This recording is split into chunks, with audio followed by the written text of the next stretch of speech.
Hey there, YouTube. How's it going? Section 333 here. Smoking a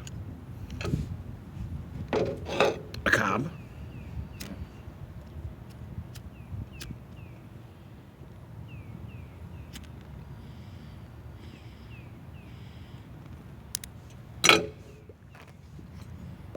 It's I think it's the American Patriot cob. Non-filtered.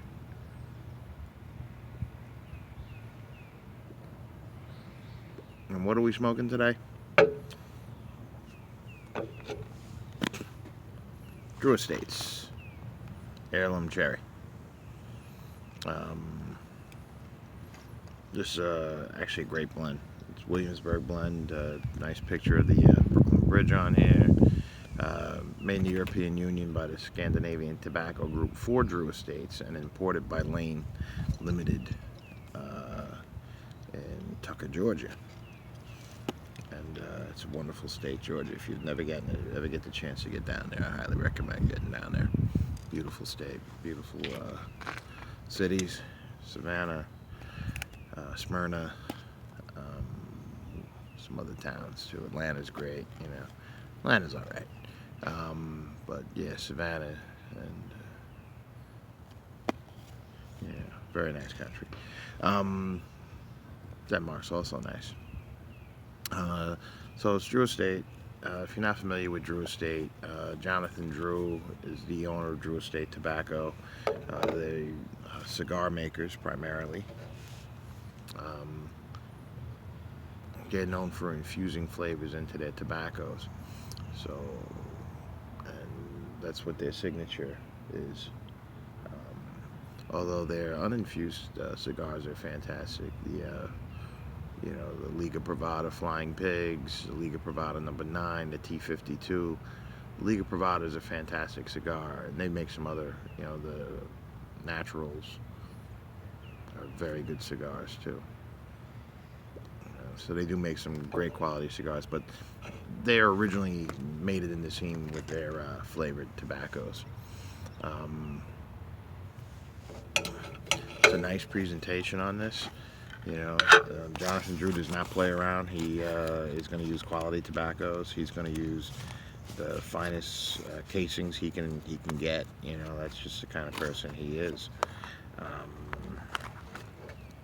So, I mean, he went out and got the same people that, you know, manufacture the Dunhill tobaccos.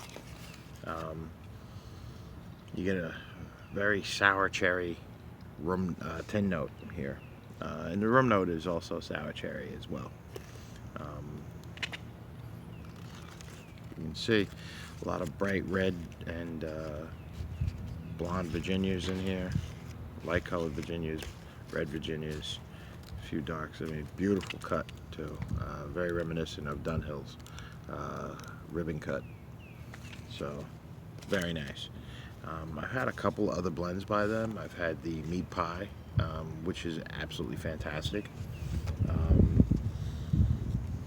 Yeah, very cherry on this rum note.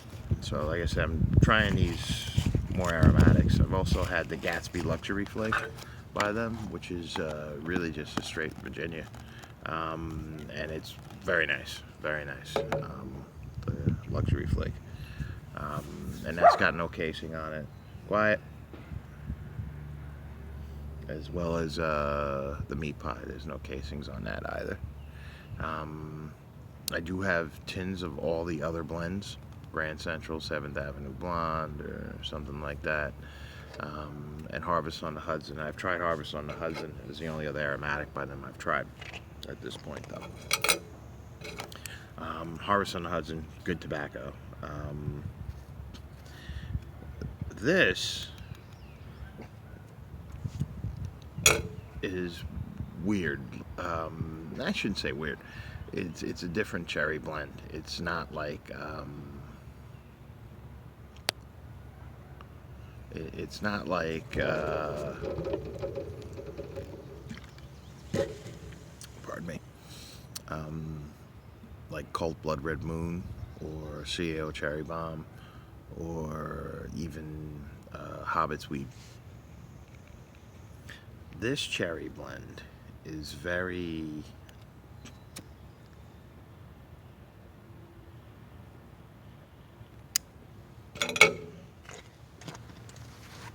it's not sweet like a cherry sherbet or something like that. It's on the sour side, actually. So it's actually kind of satisfying. I prefer savory and sour to sweet. Um, Also, I mean, it does turn towards the end of the bowl, but really towards the end of the bowl. Although you catch the rum note through the entire bowl. The cherry rum note is present through the entire bowl.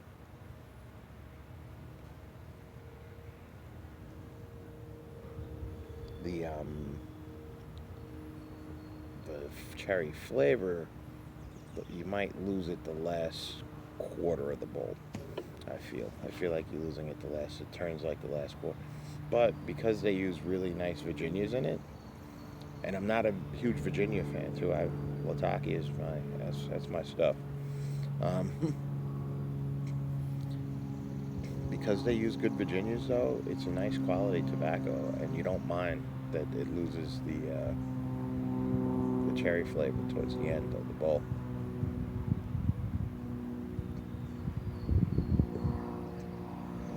It's actually a pleasant surprise. Nicotine, it's mild to medium, as is the flavor. The flavor is mild.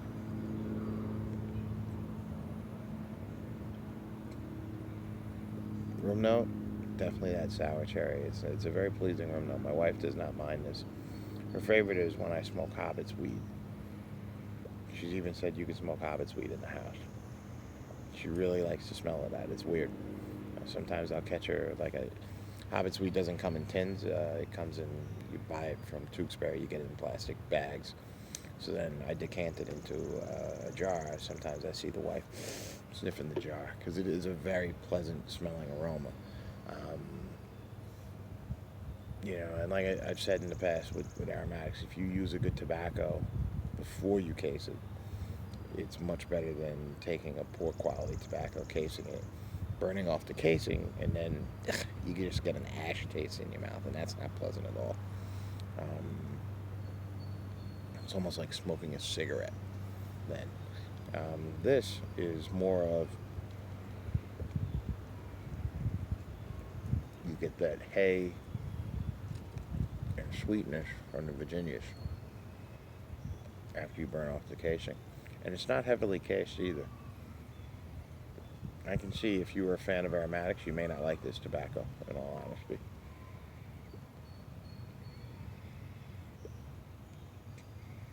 Mm.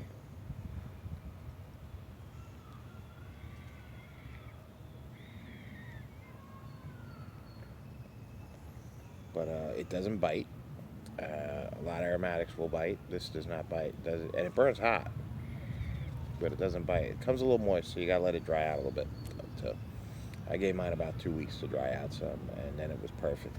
And once you get it to the perfect mixture, perfect moisture level, it retains beautiful flavor and smokes really well. Smokes, like I said, your bowl will get a little hot depending on the pipe. This pipe tends to get a little hot. But it holds out real well. And I mean, if you're gonna smoke it in the cob, you know me. I always say get a Missouri Meerschaum corn cob pipe. There's other brands I'm sure out there.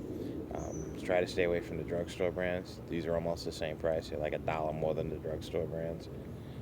Pipes, like I think some of the drugstore pipes are $2-3. These are like $4 or $5. You're better off getting the Missouri Meerschaum. Even get a bag of smokable seconds. They'll do better than those cheaper cobs because I've seen the holes burn. There's actually a guy on YouTube smoking one. Hole burned right in the side of his pipe while he was smoking it, and he didn't even realize it until he looked. He said, "Oh my God," And I've never had that happen with a Missouri Meerschaum. So good quality pipe. I actually just picked up 3 cobs from Eddie Gray at the Pipe Nook formerly a haunted tank. Um, but yeah, like I said, I always like to keep the cobs on hand.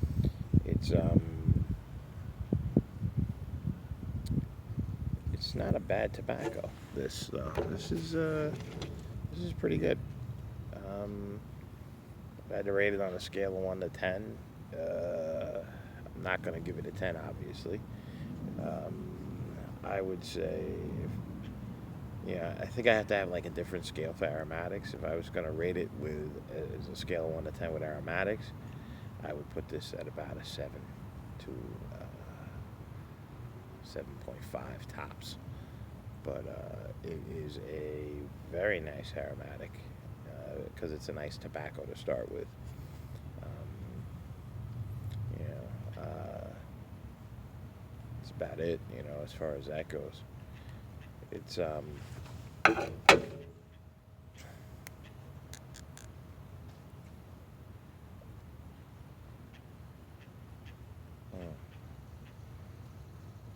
it went out. Because I think I'm so far down on the bowl now.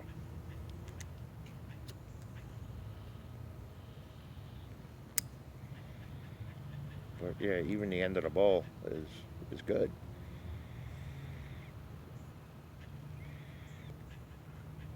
Yeah, I'm at the end of this bowl. Pipes whistling.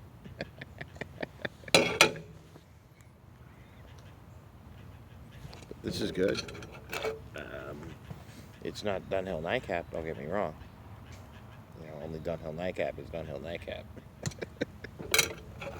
Which I always keep on hand. Yeah, that's actually one of my favorite blends to smoke on a day in, day out basis is Nightcap. I should probably do a review of that. Surprisingly, I don't get the nicotine hit that everybody gets from that. I felt like Elizabethan mixture was a much stronger nicotine hit for me. And I'm kind of sensitive to nicotine. Yeah, very sensitive actually. Because I only smoke about maybe 3 bowls a week. I smoked a bowl of Nightcap last night, of course, when I got home from work. Although that was really like 4 or 5 in the morning. I was very busy at the hospital this whole week, which was very busy. And although yesterday was not busy, you know, you ever have that where you can't get your other work done because you're busy putting out fires, so to speak, at work all week long. And so when you finally get a moment to sit down and do your actual work, you got a whole week's worth of work to do, and you still have a few hours to do it. You know, you only have a few hours to get it done. I knew I was going to be off today because Passover. My wife celebrates Passover, and so I'm running out to Jersey in a couple of hours to her sister's having dinner, and I'll meet my wife there, and the kids, and kids will be there. You know, it'd be nice to see the family. Yeah, and see how they're all doing. Although the kids all live in Manhattan, but I hear from them every week. Yeah, I talk to them every day. What are you gonna do?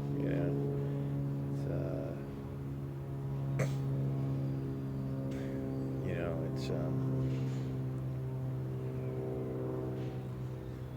I think it is done. This bowl. Yeah, I'll probably smoke some Nightcap now. But yeah, Drew Estate Heirloom Cherry. Try it, but try it with the mind of it's not a sweet aromatic. Try it with the mindset that it is like I said, I could see an aromatic fan not liking this. I think this is more of a gateway for the guy who's not as big into aromatics to try first. I wouldn't say it's my favorite cherry blend. I would honestly say that my favorite cherry blend would be Hobbit's Wheat. Yeah, I'm gonna say that this is actually number 3. So on my aromatic scale, this is an 8. on my overall scale, it's like a 6.5 to a 7 overall for tobaccos. It's better than average, but it's not gonna change your world, so to speak. I think Drew Estate's other two offerings, they make a toasted black Cavendish. I've yet to try that. Which I have a tin of it, but I've yet to try it. Smoking 3 bowls a week, or 2, sometimes even less, you don't get to try much tobacco. I don't get to crack many of my tins. And I have a lot of tobacco now, according to my wife. I don't want to use the language she used. She also said I had a lot of pipes, too. Don't want to use the language she used. But they're good tobaccos. Like I said, meat pie, fantastic. Gatsby luxury flag, really nice. I really enjoy the Harvest on the Hudson too. Actually, I like Harvest on the Hudson, I would say, more than Heirloom Cherry. But this is a very nice tobacco. As aromatics go, I would give this a 7 for you. Because I would actually prefer Hobbit's Weed would be my 10 for an aromatic, and my 8 for an aromatic would be CAO's Cherry Bomb.